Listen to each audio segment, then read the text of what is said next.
안녕하십니까. 같이 인사해주세요. 같이 인사해주세요. 네, 인사하겠습니다. 하나, 둘, 셋. 안녕하십니까. 한화피 마스터 이재훈입니다. 오늘 평발 관련된 주제에 대해서 이야기 나눠보려고 하는데요. MC자 게스트로 오늘 장찬주 씨 모셨습니다. 네, 안녕하세요.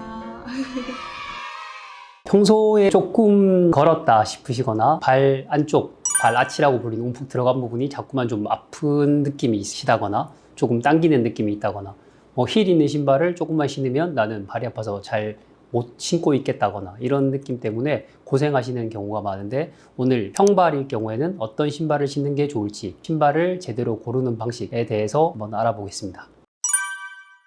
평발은 발바닥이 평평한 발이 평발이라고 하는데 그게 맞나요? 그게 가장 봤을 때 평발을 인식할 수 있는 가장 쉬운 방식일 것 같습니다. 일반적으로는 발 아치라고 해서 발 안쪽 부분이 이렇게 움푹 들어가 있는 부분, 그 부분들이 손가락을 넣어봤을 때도 전혀 이렇게 들어가지 않을 만큼 낮으신 분도 있고, 또는 약간은 들어가지만 일반적인 높이에 비해서는 많이 낮으신 분들도 있고, 기본적으로는 그 부분들이 공간이 별로 없으신 분들을 평발이라고 부릅니다.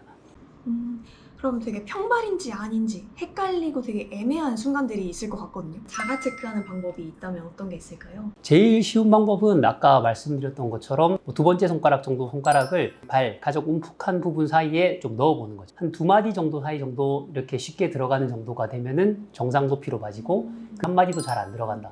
이렇게 되면은 평발. 사람 발 사이즈나 발 골격에 따라서 다 다르기 때문에 그런 부분들은 좀 더 정확하게 측정할 수 있는 장소에 가셔서 보시면, 그럼 평발에도 유형이 되게 여러 가지가 있나요? 평발에는 크게 보면 두 가지 형태의 유형이 있는데요.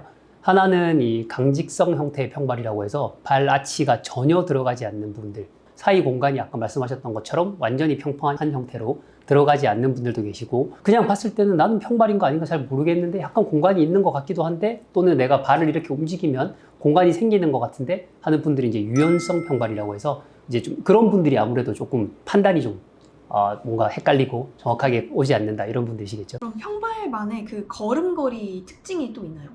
평발이신 분들 같은 경우는 안쪽 부분들이 공간이 별로 없고, 발 그리고 발목의 불안정성 때문에 이렇게 발을 양쪽으로 벌려서 팔자걸음을 걸으시는 분들이 비교적 많으신 것 같아요. 그럼 평발에 맞는 신발을 고르려면 무엇보다 이제 발바닥 부분이 가장 중요할 것 같다는 생각이 드는데, 구체적으로 좀 어떤 신발을 신어야 할까요? 드레스화를 신나? 아니면 캐주얼화를 신느냐, 운동화를 신느냐, 이 형태에 따라서 다른데, 그 발 안에서의 공간, 발 아치의 공간을 메워줄 수 있는 공간, 또는 이 힐 부분을 얼마나 잘 잡아줘서 발이 앞쪽으로 미끄러져 가지 않게 할 것인가, 이런 부분들에 대한 고려가 필요하기 때문에 평발에 적합한 제품을 신는 게 좋으실 테고, 아무래도 보행이나 이동 거리가 길어질수록 운동화를 신는 게 좀 편안하실 것 같습니다. 그럼 이제 평발일 때 이게 굽 높이는 어느 정도인 게 가장 좋을까요? 뒤꿈치 자체가 이제 5cm 이상을 이제 넘지 않는 형태가 이상적이라고들 많이 이야기들 하고 있는데요. 앞굽의 높이나 또 뒷굽의 높이에 따라서 그 단차가 다 다르기 때문에 제품마다의 편차를 확인할 필요가 있을 것 같고요. 그 굽의 모양이나 형태, 소재들이 다 다르기 때문에 소재나 앞굽과의 편차나 단차 부분들을 다 확인할 수 있는 형태의 제품들을 선정할 필요가 있을 것 같습니다. 그러면은 이제 평발이면 하이힐이나 이렇게 신는 게 조금은 어려울까요? 굽이 많이 높으면 높을수록 발이 앞쪽으로 이제 밀리고 쏠리는 형태가 점점 더 많아지시게 되고, 발 아치 부분이 떨어지거나 밀리는 확률들은 더 많아지세요. 그래서 발 변형이 생기기도 쉬워지시고, 그런 부분들 때문에 앞뒤 높이 자체는 이제 5cm보다는 차이가 크지 않는 형태를 권해드릴 것 같습니다. 그럼 중요한 미팅이라던가 결혼식이라던가 이럴 때에는 어떤 정도가 가장 좋을까요?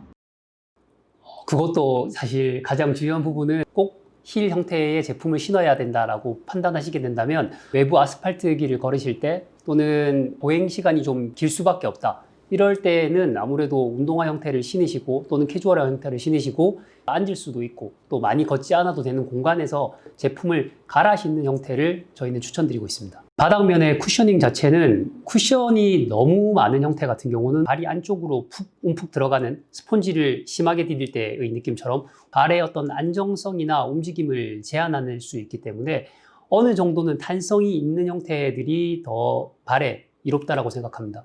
그리고 발 이 밑창의 형태나 발 안쪽에서 닿는 인솔의 형태들이 조금 유연하고 플렉서블해서 그런 부분들이 내가 발을 움직일 때 내 발의 관절들의 움직임을 따라서 잘 유연하게 플렉스 된다, 휘어진다, 이런 부분들이 가능해지는 제품들, 휘어진 다음에 빨리 다시 원형으로 돌아갈 수 있는 인솔이나 아웃솔을 가진 제품들을 사용하시는 게 훨씬 더 도움이 되실 것 같습니다. 네, 오늘 정보가 많이 도움되셨기를 바라고요. 앞으로도 더욱 좋은 정보 전달해 드릴 수 있도록 노력하겠습니다.